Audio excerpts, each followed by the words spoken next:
what's up? It's Sin. Welcome back to my channel. Today I'm going to be showing you guys how to make a super delicious and authentic Mexican pozole. I'm going to be making a red pozole with chicken. So if you guys are ready to go ahead and get started with this video, don't forget to like and subscribe to my channel, and let's go ahead and get started. So I'm all about cooking pretty fast, and the first thing that I recommend that you guys do is grab a really big pot like this one, and I already have a lot of water in here. And the reason why I put water in here already is because I want it to start to boil. That way whenever I put in the chicken, it's already hot. So do that first. I'm going to show you guys about how much water I have in here, and it's probably like maybe 1.5 gallons. So like I said, I'm going to be showing you guys how much water so you guys know about approximately how much.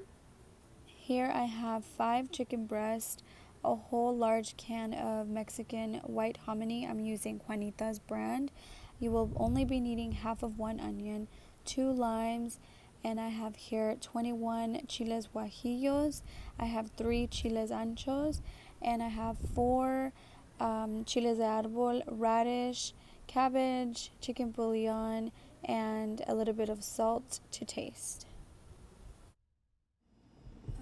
So usually I put the water like right above that line, and that's about how much you're going to be needing. It looks like a little bit, but it's actually a lot, so just make sure that you put enough in there. It also depends on your serving.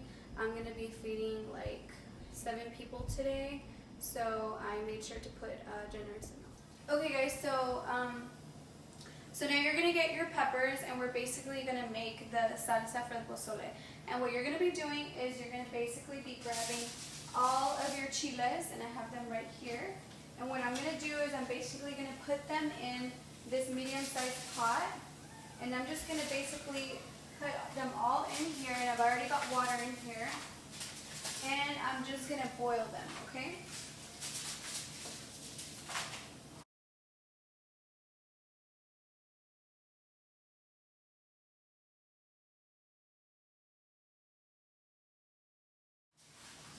You want to put them all in here. And also you're going to be adding your garlic into your chile oil. So I would probably put that on like a medium heat. That way they're boiled and finished pretty quickly. And you're not going to add your consomme until you put it in your blender. I normally don't add it in here because sometimes I don't use all the water, so just wait till add your salt and all of that stuff once you put it in the blender. So go ahead and let that sit and boil for a few minutes, and then we're gonna, while that's boiling, we're going to be cutting the vegetables and all that. We're gonna be cutting the stems off of the radish, and basically you're gonna cut this off here, the top, and then we of course already detached it from the green part that it grows out of. So what you're going to do is you're basically going to cut it into slices like this.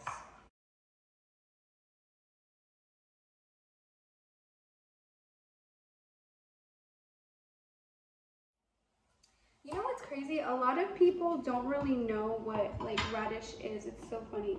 I don't even think that my husband knew what radish was before I gave him pozole. So it's really cool to try different things, and it was fun to like watch him and the kids eat this for the first time. I wonder why it's so uncommon. Like, it's really good. If you guys have tried radish, comment below.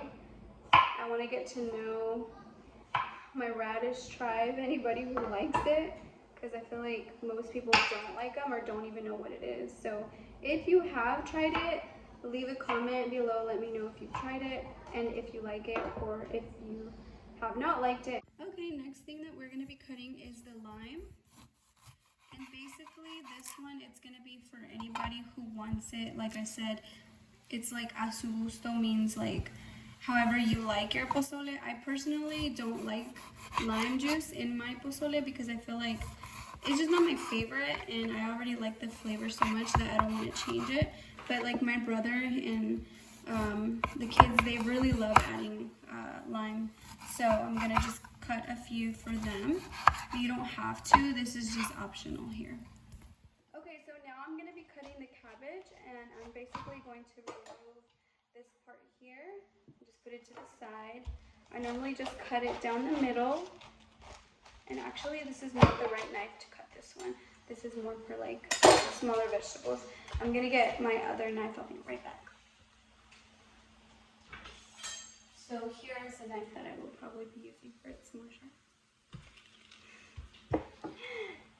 Okay, so my brother actually, he taught me how to cut lettuce because he used to work at this Mexican restaurant when he was a teenager. Sorry, I'm just watching the chiles because you don't want it to boil over. So he basically taught me how to cut cabbage the right way. So he said basically cut it down the middle, and then what you do is you press it down, and then you basically just like cut really thin like that. Instead of doing it like that, you know, I used to do it like that, and you can see here it's very thin. So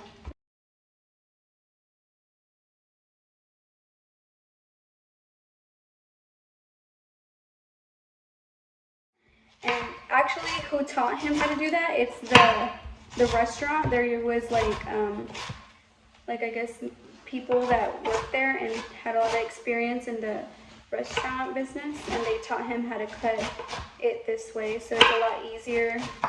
Because whenever you're serving cabbage on pozole, you want it to be really thin. You don't want it to be super thick and like overpower your pozole. So.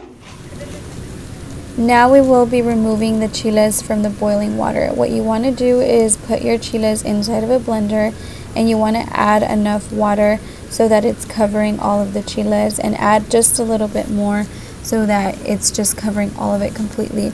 Also, you're going to be adding your spices, which is your chicken bouillon and your salt. And I'm just going to grab a spoon, and you just want to basically like stir it around so that you can get all of the juice, because what you're going to be putting into the pozole is going to be what it's letting out down here. So I know it looks like it's not, I know it looks like it's a lot of chiles when you initially made your pozole, but this is exactly why I used a lot of them, because a lot of the peppers, because whenever you strain it, really it doesn't make that much salsa. So you want to make sure that you use enough of the peppers so that you have enough salsa to put into your pozole, because if you don't have enough, it's not going to be flavorful, and you definitely want it to be flavorful. So I'm going to show you guys a close-up of what I'm doing so you guys can know exactly what to do. Make sure that you are mixing all of that, and that's just going to help the salsa drip down, and you want to leave behind all of the shells from the salsa. So I have already poured some of the salsa. I'm pouring the last bit of my salsa that I have already strained into my pozole, and now all you're going to be doing is you're going to be tasting it. I actually forgot to mention earlier, but you will be needing some laurel leaves. And this is basically just a Mexican laurel leaf. You can find this in any store. Just add a few. This is just for some flavor, okay? So once you have already added your salsa into your pozole, you're going to let it boil just a little bit, and then also just be tasting it, and just kind of like add your chicken bullion or your salt, whatever you want, whatever, like just to taste, just taste it, whatever you think it needs, go ahead and add that. And once again, I already did that, so now I'm going to basically be adding the white hominy. I have it here. Whenever you add it into the pozole, you want to be careful, because if you pour it all in there at once, it's going to just splash out and it's going to burn you. So I like to use a big spoon and just kind of like put it in there slowly.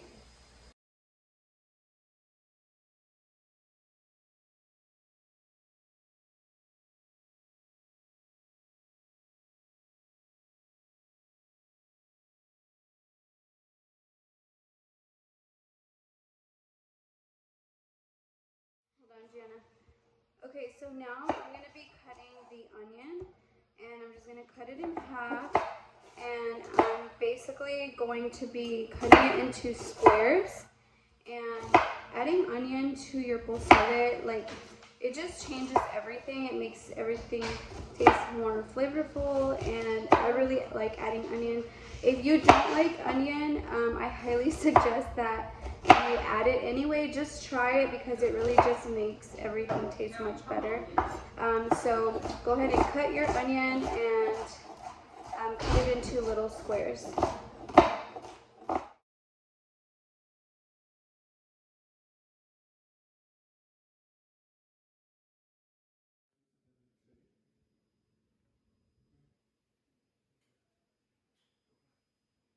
Enjoyed and learn how to make pozole the way I make it, and here is my final result. I'll let you guys get a close-up of it.